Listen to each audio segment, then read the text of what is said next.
This video was brought to you by NCIX. Great technology, selection, and service. Hey guys, this is Dimitri, and today we're taking a look at the Razer Kraken in black.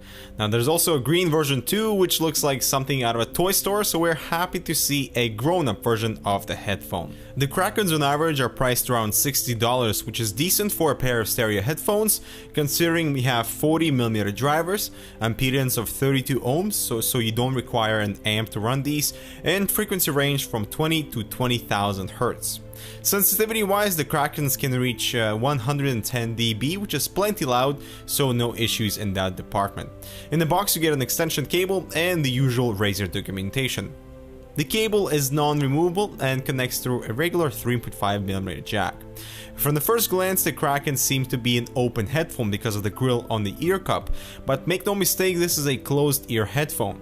They provide a good amount of noise isolation, so you're not disturbed and don't disturb others, as there's almost no audio leak. When it comes to build quality, the Krakens are well built. The joints feel robust and there's no cracking plastic while being very flexible. The ear cups have a good amount of tilt and swivel action going on for a better fit, and they also fold inside for a more compact travel. And while it's all plastic, we're happy how the Krakens feel. Also at 293 grams, these are fairly lightweight, and once broken in, we had no issues with using these for extended periods of time. The headband has sort of a breathable material, but most of the weight is concentrated in the ear cups themselves, so the Krakens turned out to be quite comfortable. Now, are these the most comfortable headphones in the world, as Razer have self-acclaimed? Absolutely not. You cannot claim such a title with audio experts like Sennheiser, Grado, Shure, Bardynamic, and Audio-Technica, to name a few. The actual ear cup is plenty soft and provides a good amount of cushion, but the actual driver isn't deep enough, and that is an issue as my ears would make contact with the flat surface of the driver. Now, given these are closed headphones, I was actually quite surprised to find that these headphones breathe, which means they don't make your ears sweat as much as they may appear to do so. Alright, now on to audio quality. These were left to burn in for a 24-hour period with a good mix of Earth, Wind & Fire, Mumford & Sons, and a very talented Ronald Jenkins, paired up with my Asus DX sound card. Upon putting the Krakens on, you immediately feel the bass, as that is one of the built-in enhancements. It is very rich and deep, and the highs are crisp but not too sharp. The really major problem here is the lack of any distinguishable midtones. The Krakens are very muddy in that regard. I could no longer hear very clear instrument differentiation, which was also partially muffled by the rich bass.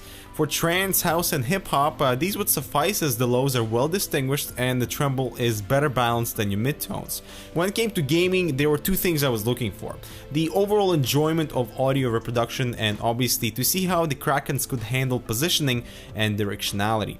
The first, I very much enjoyed the sound of powerful gunfire and explosions, and all the chatter from my teammates came through clearly, but the drowned midtones were a complete letdown, as we have music and many other audio sources in the game, and when everything is joined together, the Krakens cannot provide a clear separation between audio elements. Now, I'm a believer in good stereo headphones for gaming, and these just did not deliver.